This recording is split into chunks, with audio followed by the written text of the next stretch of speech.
In life, we all have our jobs to do, our roles to play, and we just play.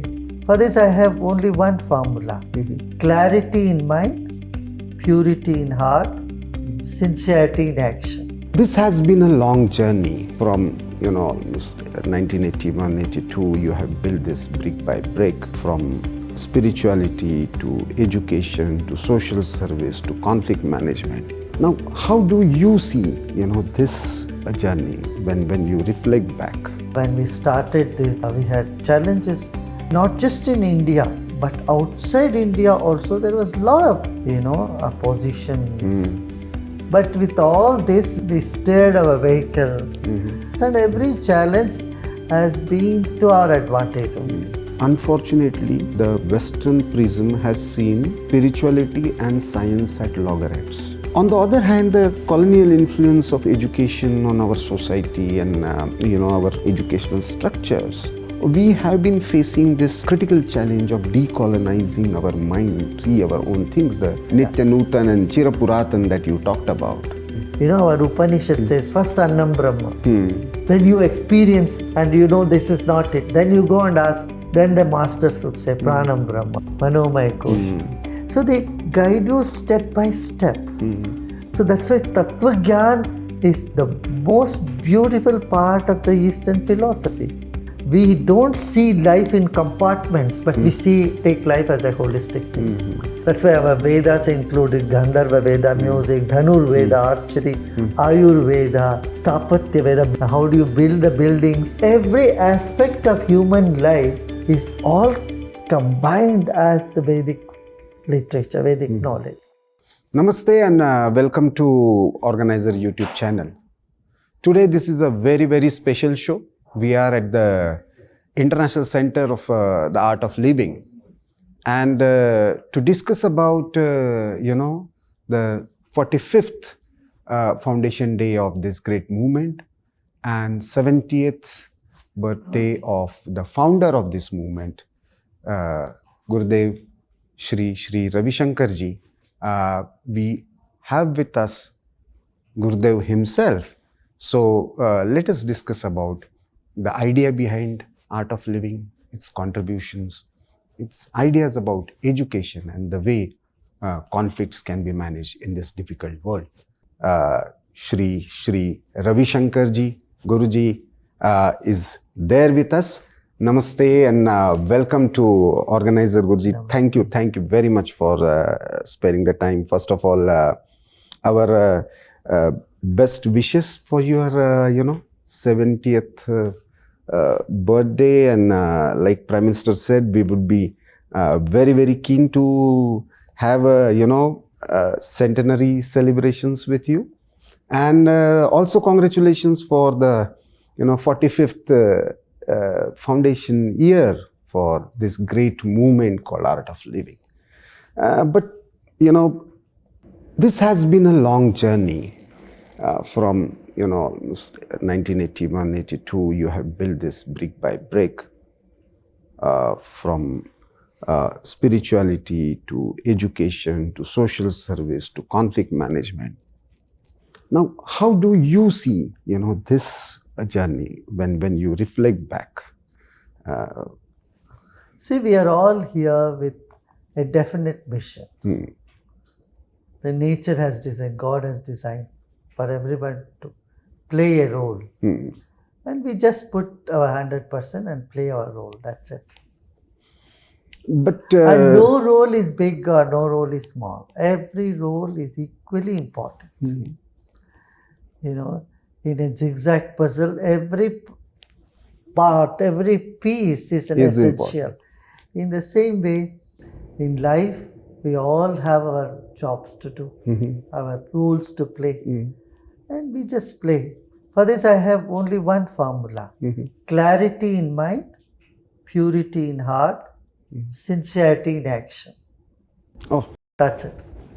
So clarity, purity and sincerity. But despite having this in the initial phase must be very, very challenging. There has been many challenges. Without challenges, no big things can happen. When we started this, we had challenges some people, traditional people were opposing because they find this is something new. So, and then the atheists and those, the communist narratives, they were scared, they think, because I look like a Swami or Sadhu, I am a Sadhu. So they were opposing anything that has chanting in it or religious, appear to be a religious code. But basically, not just in India, but outside India also, there was a lot of, oppositions. But with all this, we steered our vehicle and we overcome all those challenges. And every challenge has been to our advantage only. That I can say. Every time we face some crisis, but it has always been something that confirms our age-old saying, Satyameva Jayate. Guruji, since childhood you had a spiritual inclination, your 8 to 10 days of, continuous meditation. But what was that triggering point where you felt that, something like the art of living? In my life, there was no such turning point. Say, up to one point of life, there is some sort of mindset, and then the whole thing changed. Either through disappointment, job disappointment, relationship disappointment, or none of those. From my very childhood, I know I had an idea. I knew what is going to happen. So that's kept unfolding. So in that sense, there is nothing that made a huge, turning point, I would say. So the art of living you were already practicing? You just unfolded it for the larger mass. Yeah. I took a 10 day of silence in the year 1980, 81, 82. That time, the Sudarshan Kriya came, 82. So that time also, I was teaching my first basic course, because people wanted to come and listen and have some experience. So in my first batch in Shimoga, there was 8 doctors. And then there were 20, 30. So by word of mouth, it just became. But now, after 45 years in 188 countries, with Sudarshan Kriya virtually, becoming a brand of the art of living, how do you feel? What is your... We have many meditations and we have 67 different programs, for all age groups. It's not just only Sudarshan. Yeah, I know. We have meditation, we have Sanyam programs, we have intuition programs and corporate programs. So all these programs, as the need of the time, with the knowledge based on our yoga and Vedanta and experience of it. That is what has really taken off. You see, I always say the Nutan and Puratan ka Samaveshi Sanatan hai. Sanatan is not only Puratan and it's not only Nutan. It is Samavesha, both. And that is how, that integration and adaptability has been the unique feature of Sanatan. Feature of Sanatana. Guruji, you have been working on various dimensions of education also. And one of the few challenges that we have been facing after this arrival of, artificial intelligence and technology, those challenges are going to increase. One aspect of it is, unfortunately, the Western prism has seen spirituality and science at loggerheads. To be a scientific person, you have to be, anti-spiritual. And on the other hand, the colonial influence of education on our society and, our educational structures, we have been facing this critical challenge of decolonizing our mind to see our own things, the Nitya Nutan and Chirapuratan that you talked about. You know, in the world there are two type of philosophies, two different streams of thought. One is the Oriental, another is the Occidental. The Occidental says, first you believe and one day you will get an experience. Science is not with this paradigm. Science paradigm is completely different. Science says, let me experience first and then I will believe it. And experience only on the basis of experiments, material experiment. Experiment, proof, not first belief system. And the same is the strategy, a criteria for Eastern philosophy also. In the Occidental, in the Oriental philosophy, it says, don't believe just because I say. You experiment, you experience it. Then our Upanishad says, first Annam Brahma. Then you experience and you know this is not it. Then you go and ask. Then the masters would say, Pranam Brahma, Manomaya Kosha. So they guide you step by step. So that's why Tattva Gyan is the most beautiful part of the Eastern philosophy. In this you say, you go by Prithvi Tattva, Jala Tattva, Agni, Vayu, Akash, Man, Buddhi, Chitta, Ahankar and Atma Tattva. Of the 36 Tattva, Shiva Tattva comes in the end. It starts from Prithvi. So that is the reason the Oriental philosophy and science never were in loggerheads. They are very complementary. In fact, they are the same. Here also we say, Nyaya, Vaisheshika, Sankhya. Only after that Yoga, Vedanta, they all come later. The main first three darshanas, they only talk about material things. Vidya and avidya goes together. Analysis of the thing that you can see. Nyaya darshana is the proof of your knowledge whether it is correct or purely not. Logic. So, we have huge lore of wealth in the Vedic philosophy, Vedic wisdom, that you can't find nowhere like this. That is why we don't see life in compartments, but we take life as a holistic thing. That's why our Vedas included Gandharva Veda, music, Dhanur Veda, archery, Ayur Veda, Stapatya Veda, building, how do you build the buildings. So architecture, art, food, every aspect of human life is all combined as the Vedic literature, Vedic knowledge.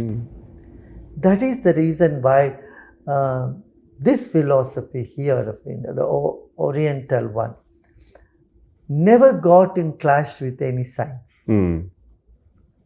Here scientists were honored, encouraged, even asking questions were encouraged. There is an Upanishad called Prashna Upanishad. Ask questions. Yes. Even Lord Krishna in Bhagavad Gita says, you first think over it. Don't accept it just because I am saying it. And so science loves this. It's the same, criteria like science. And not just that, when in the last Adhyaya, Sri Krishna, comes to, after asking so many questions, he says, Vimrushya Sheshena Yathechasi Tatha Kuru. So you do, it's your choice. Freedom. That's what. Thinking, asking question. All. But Guruji, you have, taken it to the Anandamayi Kosh, the peace. How would you tell the young generation, which is very impatient, the attention span is very less, they are technologically engrossed, 30 seconds, 40 seconds reels. And they really feel, on the one hand, they are very rooted. They will go for bhajan clubbing also. They will be, attending your different programs also. So how would you tell them, education, profession and this knowledge tradition? When we started the bhajan clubbing way back, yes, then the young people all over the country, they started, chanting and dancing. make the spirituality more juicy. नहीं तो वो dry रख देते हैं ना, शुष्क हो जाता है, तो लोगों को इतना पसंद नहीं आता. तो युवाओं के लिए यही है, उसमें थ्रिल होनी चाहिए, उत्साह होना चाहिए. और हमारे स्पिरिचुअलिटी में वो सब है. और विस्मय, योग की भूमिका ही विस्मय. हमने क्या किया, वो सब नजरअंदाज कर दिया. तो इसीलिए मैं कहता हूँ नूतन और पुरातन साथ में चलेगा, तब तो युवा उसमें घुल मिल जाते हैं. they love being. There is, after especially this national education policy coming in India in 2020, there is an attempt to bring in Indian knowledge tradition, IKS, into our education system.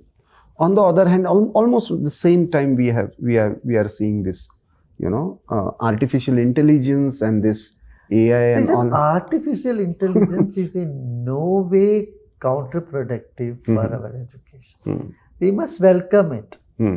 AI should be welcomed. In fact, it gives you more challenge for you to be more original and creative. This is important. That is why it's important to encourage our local universities more than asking other branded university to come into this country. So we need to go global, and we also need to think local. Both is necessary. We are only bringing global and thinking only on that and not really putting attention to the local universities, caring for them.